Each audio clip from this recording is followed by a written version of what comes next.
네, 안녕하셨습니까? 네, 간절한 우리의 기도를 또 찬양을 통해서 하나님께 올려주시고 또 하나님께 영광을 돌려주시고 그래서 우리 마음속에 더 평안함을 주셔서 참으로 감사를 드립니다. 우리 성도님들 또 지난 한 주간 수고 많이 하셨습니다. 이렇게 이 단 위에서 여러 성도님들을 뵈니까 참으로 반갑고 또 감사한 마음이 있고 또 어떻게 하면 성도님들을 잘 도울 수 있을까 그런 마음도 듭니다. 또 한편으로는 또 오셔서 감사한데 또 어떤 분들은 오지를 못하셔서 그분들을 또 생각하면 몸은 괜찮으실까 또 생활하는 것은 좀 힘들지 않으실까 하는 그런 걱정도 되고 또 염려도 됩니다. 언젠간 진짜 모든 분들이 다 모여서 함께 예배 드릴 수 있으면 얼마나 좋을까 그런 생각을 하는데 그런 때는 없는 것 같습니다. 꼭 보면 꼭 빠지긴 하시더라고요. 어쨌든 정말 어디에 계시든 무엇을 하시든 우리 하나님의 귀한 은혜가 함께 해주셔서 우리의 마음을 힘들어도 하나님의 위로를 받고 용기를 얻고 또 주님 안에서 소망 속에서 살아가시는 우리 모든 성도님들 되시기를 바라겠습니다. 오늘은 영적인 습관의 중요성 이런 제목으로 디모데전서 4장 7절로 8절에 있는 말씀을 보시겠습니다. 본문을 제가 읽겠습니다. 망령되고 허탄한 신화를 버리고 경건에 이르도록 내 자신을 연단하라. 육체의 연단은 약간의 유익이 있으나 경건은 범사에 유익하니 금생과 내상에 약속이 있느니라. 경건에 이르도록 내 자신을 연단하라. 그렇게 말씀을 하고 계시죠. 요즘 경제가 어렵다고 하지만 아무리 어렵다 할지라도 과거보다는 훨씬 잘 살게 된 것이 사실입니다. 모든 사람들이 좋은 집에서 살기 위해서 열심히 노력을 했고 행복하게 살기 위해서 땀을 많이 흘렸습니다. 그 결과 과거의 어느 시대보다 경제적으로 풍족하게 잘 살게 되었습니다.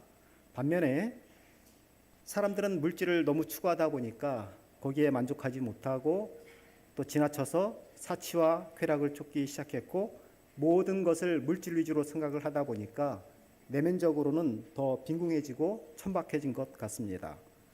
오늘날 정보통신의 발달로 인해서 인터넷이 크게 활성화되면서 수많은 정보들을 손쉽게 얻을 수가 있게 되었습니다. 이렇게 손쉽게 많은 정보를 얻을 수 있게 되면 편하고 보다 행복하게 살 수 있어야 하는데 시간이 가면 갈수록 처리할 일은 더 많아지고 오히려 인터넷 속에서 가족과 대면하기보다 자신의 그 생각 속에 잠기는 일들이 오히려 많은 것 같습니다. 한 부부가 자가용차 안에서 누군가를 기다리는 것 같은 모습을 보게 되었는데 각자 웃고 있는 모습 속에서 부부간의 대화는 없음에도 불구하고 서로 웃는 모습, 그것은 보니까 스마트폰을 가지고 각자 시간을 보내면서 웃고 있는데 이것이 정말 맞는 것인가 하는 그런 생각을 하게 되었습니다. 세상은 발달하고 풍요로워지는데 점점 사람들은 자기 세계 속에 살아가고 있는 것 같습니다. 점점 더 이기적이 되고 개인적이 되고 물질적인 세상이 된 것 같습니다. 우리의 선한 모습은 점차 잊어버리고 그 중에서 가장 큰 손실이라고 한다면 어떤 영적인 능력, 경건의 능력은 잊어버린다고 하는 것입니다. 세상에 살면서 믿음은 무시당하고 신앙에 대한 관심은 점점 적어지고 있습니다. 그러나 우리가 이렇게 계속 살아갈 수가 있을까요? 우리는 인생을 살아가다 보면 죽음을 만나게 됩니다. 또 생각지 않은 질병을 만나게 되고 또 사고를 만나게 됩니다. 어쩔 수 없는 여러 가지 고난과 시련들을 만나게 되면 그런 어려움을 이길 수 있는 힘은 어디서 얻을 수가 있을까요? 그것은 바로 영적인 경건에서 나오게 되는 것입니다. 세상에 살면서 수많은 유혹들이 있습니다. 그런 유혹 가운데서 흔들리지 않는 힘, 자기 자신을 지킬 수 있는 힘 어디에서 나올까요? 그것은 바로 경건의 능력, 영적인 능력에서 나오게 되는 것입니다. 오늘날 경건에 대해서 많은 오해가 있는 것 같습니다. 외면적인 거룩함으로 착각하는 것 같습니다. 무겁고 조용한 목소리나 진중하고 예의를 갖춘 엄숙한 분위기, 감정을 절제하면서 진행되는 거룩해 보이는 의식들을 연상하면서 경건이란 말을 떠올리는 것 같습니다. 그러나 성경에서 말하는 진실된 경건이란 외면적인 모습이 아니라 하나님 앞에서의 내면적 인식을 말하는 것입니다. 지금 하나님이 보고 계신다, 하나님께서 함께 계신다라는 강한 의식을 가지고 그 말씀에 따라서 실천적인 삶을 살려고 하는 것, 그것이 바로 경건이고 그것이 바로 영성이라고 말할 수가 있는 것입니다. 그런 경건이, 영성이 우리로 하여금 유혹을 이길 수 있는 힘을 주고 세상을 살아가는데 세상을 이길 수 있는 힘을 주는 것이고 진정한 자유와 평안을 주는 것입니다.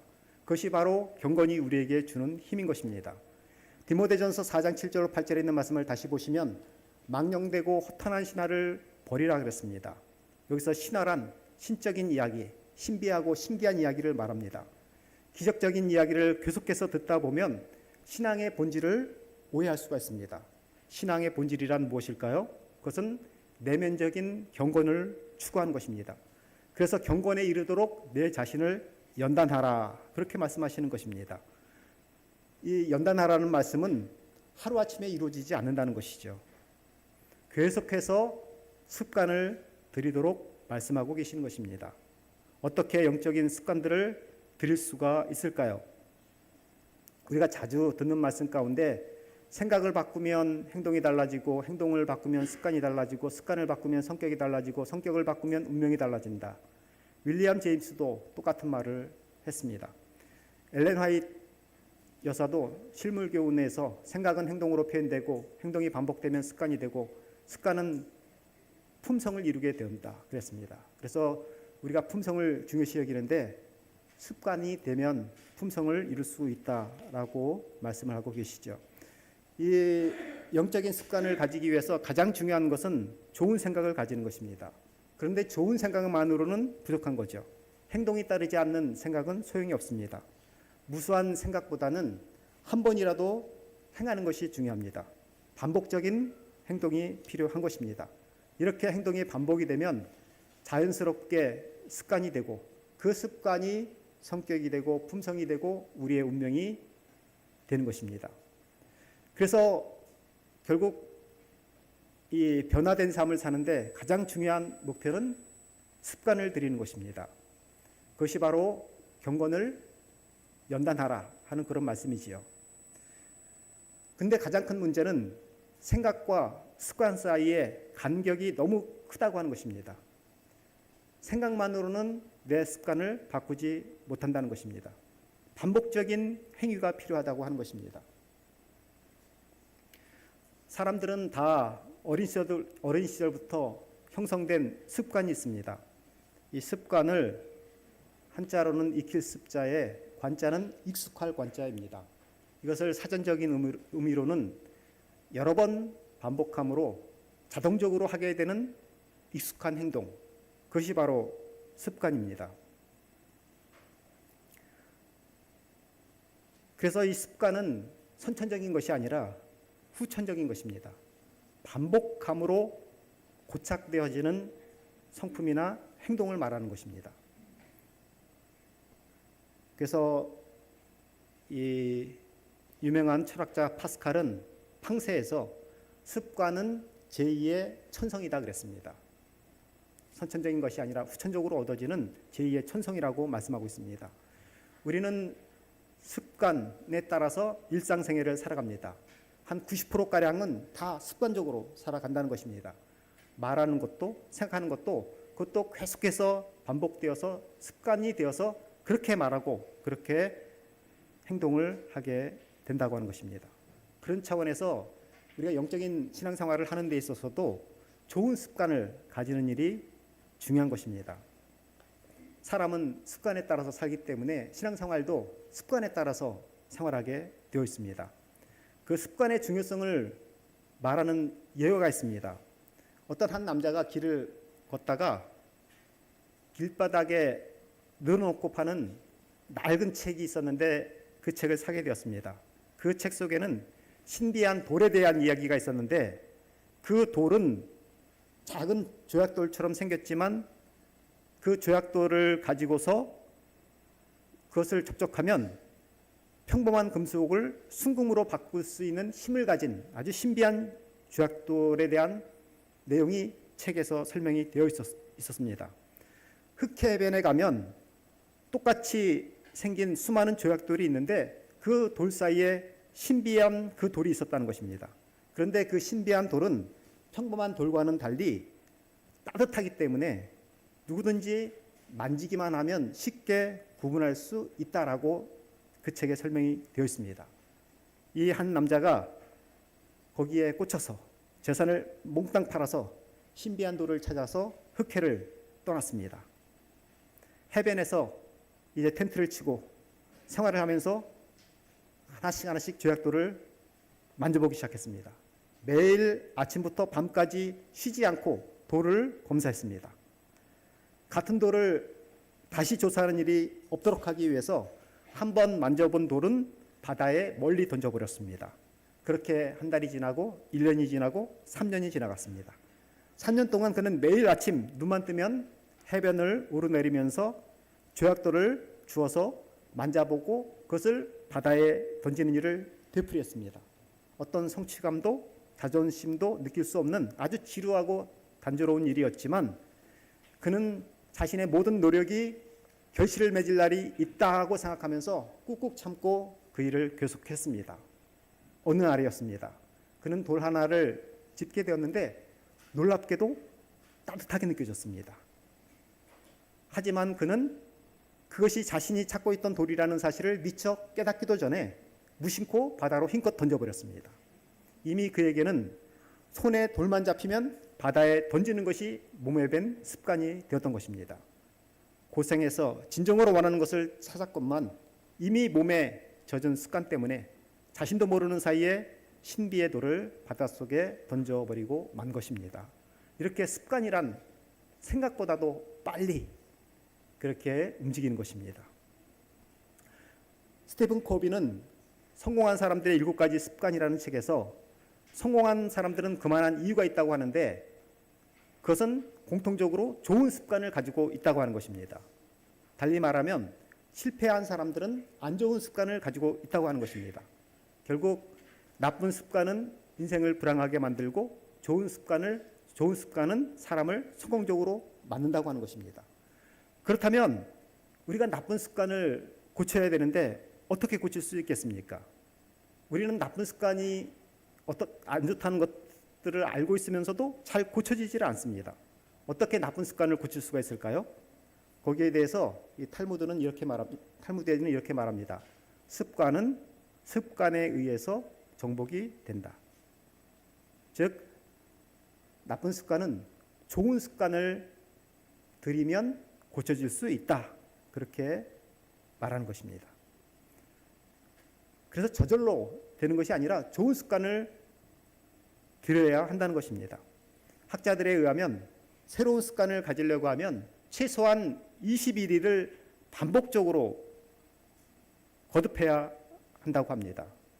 즉 최소한 3주를 반복해야 조금 습관이 된다라고 말하는 것입니다. 좋은 습관은 자신의 인생을 복되고 풍요롭게 만들어줍니다. 마찬가지로 성도들에게도 영적인 습관을 들이면 그의 모습 속에서 그리스도의 향기가 나고 그의 생애를 통해서 하나님께 영광을 돌리게 되는 것이고 오늘 본문에 있는 말씀해 보시면 그 영적인 좋은 습관이 금생과 내생에 큰 축복이 약속되어 있다라고 말씀하시는 것입니다. 어거스틴은 이렇게 말했습니다. 신앙이란 거룩한 습관을 만들어가는 것이다. 결국 우리가 거룩한 습관, 영적인 습관을 통해서 하나님께 영광을 돌리며 살아가기를 바라는 것입니다. 그러면 우리가 성도로서 길들여야 할 영적인 습관에는 무엇이 있을까요? 간단하게 7가지 우리가 좀 연습해서 반복해서 드려야 할 좋은 거룩한 경건에 이르는 습관들을 몇 가지 살펴보려고 합니다. 첫 번째는 우리가 예배드리는 습관을 연습해야 되겠습니다. 누가복음 2장 42절에 보면 예수께서 12살이 되었을 때에 그들이 이 절기의 관례를 따라서 올라갔다 그랬습니다. 이 절기의 관례를 따라, 이것은 전에 했던 습관을 따라 하는 그런 말이죠. 관례와 습관이라는 단어를 사용했습니다. 예수님께서는 부모님과 함께 습관에 따라서, 관습에 따라서 예루살렘으로 예배하러 올라갔다. 또 예수님께서는 안식일에 규례대로 회당에서 예배드렸다. 그렇게 말씀하십니다. 우리도 예수님을 본받아서 예배드리는 것이 습관이 되어야 하겠습니다. 히브리서 10장 25절에 보면 모이기를 패하는 어떤 사람들의 습관과 같이 하지 말고 그날이 가까울수록 더욱 모이는 일에 힘쓰자. 그렇게 말씀하셨습니다. 사도행전 2장 46절에는 날마다 성전에 모이기를 힘썼다 그랬습니다. 예배에 많은 분들이 참석해 주셨는데 참으로 예배는 중요합니다. 예배가 인생의 성공을 이끌어가는 것입니다. 그러므로 우리는 예배에 빠지지 말아야 하겠습니다. 영적인 습관이 되어야 하겠습니다. 우리가 예배 시간을 통해서 하나님을 만나고 하나님의 응답을 받고 하나님의 은혜를 체험하게 되시기를 바라겠습니다. 우리가 결심하셔서 모든 예배에 꼭 참여할 수 있는 그런 습관을 키우실 수 있는 우리 모두가 되시기를 바라겠습니다. 두 번째는 기도하는 습관. 누가복음 22장 39절에 예수께서 나가사 습관을 따라 감람산에 가심에 제자들도 따라갔다 그랬습니다. 예수님은 습관을 따라서 감람산에 가셔서 기도하셨습니다. 이 기도하는 것은 놀라운 영적인 습관입니다. 우리는 이렇게 기도하는 일을 습관화시켜야 합니다. 여러분 음식 먹기 전에 저절로 기도하시죠? 다른 사람의 집에 방문하면 어떻습니까? 저절로 기도하죠? 그런 것처럼 우리의 생활이 기도가 반복이 될 수 있도록 그렇게 습관화시키기를 바라겠습니다. 다니엘은 3번씩 기도하는 습관이 있었다고 했습니다. 성도는 무엇을 하든지 어디에 있든지 기도로 하루를 시작하고 기도로 하루를 마치는 사람들이 되어야 되겠습니다.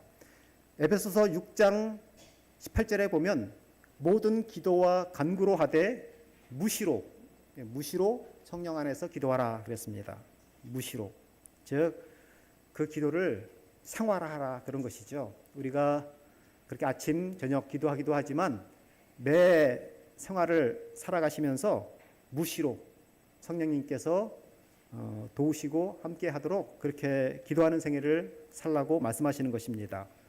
좋은 일이 생길 때는 감사 기도하고, 죄가 생각나거든 자백하고 회개하고, 또 답답한 일, 괴로운 일이 생기면 하나님 저를 도와주시고 저에게 은혜를 베풀어 달라고 기도하고, 마치 화살을 하늘로 쏘듯이 그렇게 간절히 하늘을 향해서 기도드리게 되면, 그래서 쉬지 말고 기도할 때 하나님께서 크신 은혜 베풀어 주실 것입니다. 이렇게 기도의 습관을 키우시는 저와 여러분들 되시기를 바라겠습니다. 세 번째는 이제 말씀 있는 습관입니다. 예수께서 그 자라나신 곳 나사렛에 이르사 안식일에 늘 하시던 대로 회당에 들어가서 성경을 읽으려고 서셨다 그랬습니다. 늘 하시던 대로, 이것도 습관이지요. 하나님의 말씀을 늘 읽고 묵상하는 것, 그것은 큰 축복이 되는 거룩한 습관인 것입니다. 예수님은 말씀 자체이셨고 말씀이 육신이 되어 이 땅에 오신 하나님이십니다. 그럼에도 불구하고 늘 하시던 대로 성경을 읽으셨습니다. 여호수아 1장 8절에 이 율법책을 내 입에서 떠나지 말게 하며 주야로 그것을 묵상하여 그 가운데 기록한 대로 다 지켜 행하라. 그리하면 내 길이 평탄하게 될 것이라. 내가 형통하리라 말씀하셨습니다. 시편 119편 105절에도 주의 말씀은 내 발의 등이요 내 길의 빛이니이다 말씀하십니다. 성경 말씀을 가까이 두고 우리 입에서 떠나지 않도록 묵상하고 말씀대로 행하게 되시기를 바라겠습니다. 그리하면 우리의 길이 평탄하고 형통케 되리라 말씀하셨습니다. 말씀을 읽는, 가까이 하는 그런 습관을 키울 수 있어야 되겠습니다. 네 번째는 감사하는 습관. 요한복음 6장 11절에 예수께서 떡을 가져 축사하신 후에 앉아있는 자들에게 나눠주시고 물고기도 그렇게 그들의 원대로 주시니라.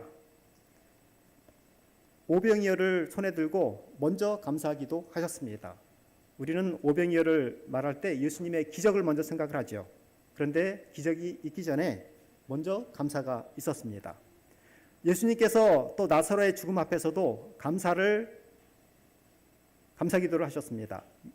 요한복음 11장 41절에 돌을 옮겨 놓으니 예수께서 눈을 들어 우러러보시고 이르시되 아버지여 내 말을 들으신 것을 감사하나이다. 지금 감사할 상황이 아님에도 불구하고 예수님께서 먼저 감사하셨습니다. 감사는 하나님의 뜻이고 성도들의 아름다운 습관입니다. 데살로니가전서 5장 18절에 범사에 감사하라.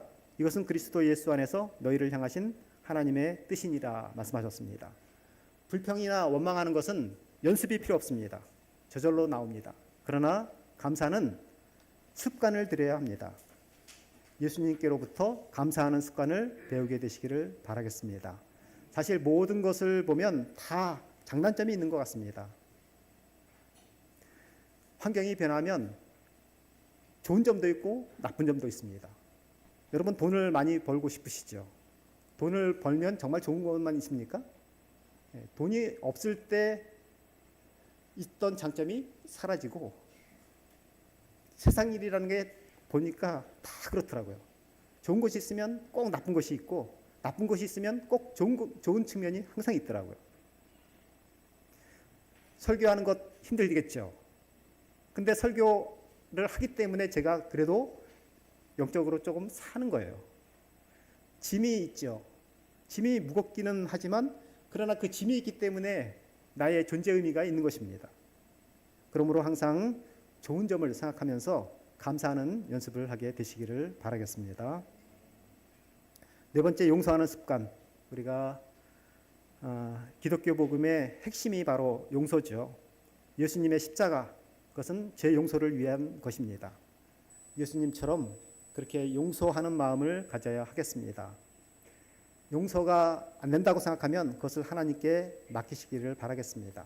자기를 부인하고 나를 따르라 그렇게 말씀하셨는데 정말 자신을 부인하고 하나님께서 보여주신 대로 그렇게 용서를 실천하게 되시기를 바라겠습니다. 그 용서도 습관이 될 때 큰 능력과 역사가 있는 것입니다. 또 여섯 번째, 사랑하는 습관. 마태복음 7장 12절에 보면 남에게 대접받기를 원하는 대로 남을 대접하라. 이것을 황금률이라 그러죠. 왜 황금률이라고 말씀하시는가 하면 모든 율법의 요약이기 때문에 황금과 같은 율법이기 때문에 황금률이라고 말하는 것이죠. 다른 사람에게 먼저 선을 행하고 대접해 주라 하는 그런 말씀이지요. 남이 나에게 잘해주면 너도 잘해주라 그런 말이 아니고 남이 나에게 먼저 친절하게 대하면 너도 친절하게 대해주고 그런 말이 아니죠. 남이 나에게 먼저 칭찬해주면 나도 칭찬해 주라. 남이 나를 사랑하면 나도 사랑하라. 그런 말씀이 아닌 것입니다. 대접받고 싶은 마음이 있으면 내가 먼저 가서 대접을 하고 베풀라. 그렇게 말씀하시는 거죠. 칭찬받고 싶으면 내가 먼저 남을 칭찬하라. 그런 말씀이죠. 남이 나를 욕하든지 칭찬하든지 상관없이 주도적으로 먼저 사랑을 베풀라. 주도적인 사랑을 하라. 그렇게 말씀하고 계시는 것입니다. 즉 상대방의 영향을 받지 말고 내 편에서 먼저 주도적으로 베푸는 사랑을 하라. 그것이 바로 하나님의 사랑이었습니다. 하나님의 사랑은 그가 먼저 우리를 위해서 주신 사랑의 모습이었습니다. 사람들은 다 인정받기를 원합니다. 사람들은 다 존중받기를 원합니다. 사람들은 다 사랑받기를 원합니다. 그러므로 우리가 먼저 다른 사람을 인정해주고 존중해주고 사랑해 주시기를 바라겠습니다. 참으로 어렵지만 그것이 우리의 습관이 될 수 있도록 노력을 해야 되겠습니다. 한 글인데요. 저는 많은 사람의 죽음을 목격했습니다. 어떨 때는 제가 맡았던 환자가 하루에 5명이 돌아가신 적도 있었어요. 사람이 마지막 떠나는 순간에 가장 중요한 것이 무엇인지 아십니까? 직위, 돈, 그가 누구든, 그가 무엇을 하는 사람이든, 그가 무엇을 가진 사람이든 가장 필요한 것은, 죽어가는 사람에게 가장 필요한 것이 무엇일까요? 그것은 사랑하는 사람의 손입니다. 사람이 할 수 있는 마지막에 하는 단어가 바로 손이라는 것입니다. 이게 사랑의 마음이 담긴 것. 사실 사람은 다 사랑받기를 원하고 다른 어떤 것보다 사랑이 담긴 그 손을 소중하게 여기는 것입니다. 이 구글에 가장 유명한 글이라고 그러는데요. 보다 보니까 정말 맞는 것 같더라고요. 만나는 사람마다 내가 모르는 전투를 치르고 있다. 여러분, 우리 성도들을 뵐 때마다 또 사람들을 만날 때마다 사실 사람들은 다 전투를 벌이고 있는 것입니다. 인생에 다른 사람이 알지 못하는 전투를 벌이고 있는 것입니다. 그러므로 모든 사람에 대해서 친절하라. 그리고 그 어느 때라도 모든 사람에게 친절해야 되겠습니다. 여러분 편하신 분 계십니까? 여러분 다 나름대로 전투하고 있다고 생각하시죠? 다른 사람들도 다 그렇습니다.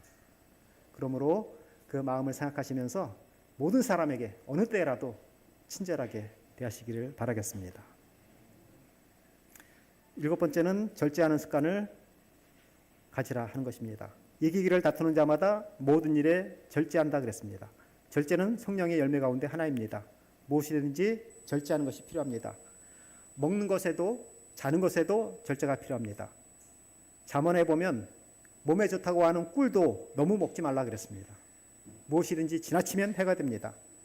나쁜 일들뿐만 아니라 좋은 일에도 절제가 필요합니다. 우리가 절제 습관을 키우게 되시기를 바라겠습니다. 이런 모든 말씀을 통해서 하나님께서는 인간의 행복이 어떤 편안함에 있는 것이 아니라 참된 가치에 있다라고 말씀하시는 것입니다. 인간의 행복은 가치 있는 것을 소유하는 데 있는 것이 아니라 가치 있는 삶 가운데 존재한다고 가르치고 계시는 것입니다. 그래서 하나님께서는 우리가 가치 있는 삶을 위해서 영적인 훈련을 통해서 온전한 성품을 가지기를 바라시는 것입니다. 그리고 그 사람의 품성이란 바로 습관의 복합체라고 할 수가 있는 것입니다. 반복된 습관을 통해서 품성이 이루어지는 것입니다. 실물교훈에 하나님의 형상대로 꼴지어진 품성은 우리가 이 세상에서 내세로 가지고 갈 수 있는 유일한 재물이다.